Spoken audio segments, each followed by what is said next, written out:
Doctor Narottam Mishra ने सिंधिया का गर्मजोशी से किया स्वागत। केंद्रीय मंत्री ज्योतिरादित्य सिंधिया नरोत्तम मिश्रा के निवास पर लगभग आधे घंटे रुके और इस दौरान दोनों के बीच समसामयिक विषयों पर चर्चा भी हुई।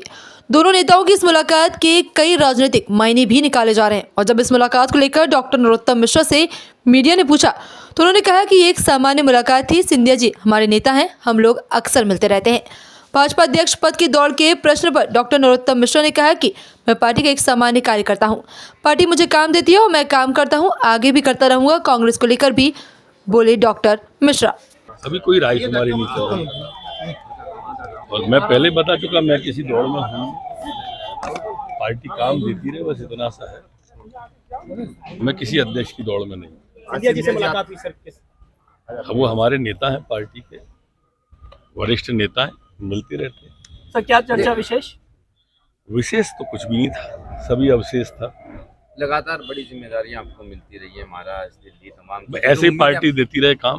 पार्टी का आभार, शीर्ष नेतृत्व का आभार देते रहे। ऐसी बात रखी आपने सर आलाकमान पर? ये आलाकमान दे ही रहा है।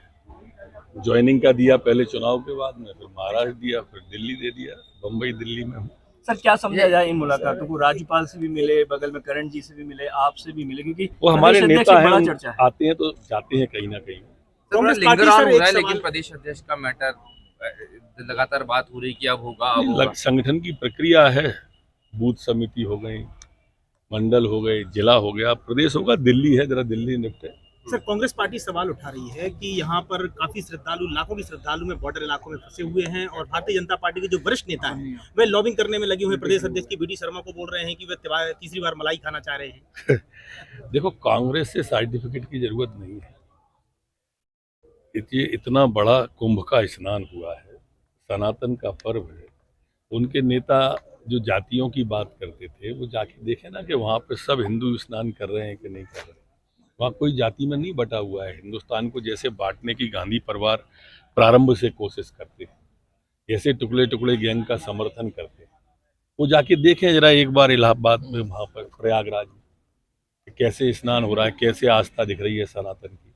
ये सब वो लोग हैं जो उंगली उठाते हैं, ये जो टुकड़े टुकड़े गैंग का समर्थन करते हैं। ये वो लोग हैं जो सनातन पर उंगली उठाते हैं, जो सनातन को डेंगू कहते हैं, सनातन को मलेरिया कहते हैं। ये वो लोग हैं जो हिंदू और हिंदुत्व में फर्क करवाना चाहते हैं। ये सबको धराशायी कर दिया प्रयागराज में। ये हिम्मत सर सवाल उठाते हैं और ऐसे में अब दिग्विजय सिंह भी कुछ आस्था की डुबकी लगाने आज को मनाया उन्होंने। वो इस तरह का करते रहते हैं, उनके स्वभाव में है दिग्विजय सिंह जी के। दोनों नावों पे पैर रख के चलते रहते हैं और फिर थोड़े दिन बाद में उन्हें उज्जैन के अंदर पाकिस्तान जिंदाबाद का नारा, काजी साहब जिंदाबाद सुनाई देने लगता है। फिर वो खरगोन के दंगे में ट्वीट पे फर्जी ट्वीट कर देते हैं, भगवा लगवा देते हैं। तो ये उनकी मानसिकता है, इसको पूरा देश समझता है। वो आतंकवादी की मौत पर भी आंसू बहाने वाले हैं। देश उनको समझ गया है, वो परिणाम भी दिए उनको लगातार, चाहे भोपाल हो चाहे राजगढ़ हो। दादा, हिम्मत कटारे पे भी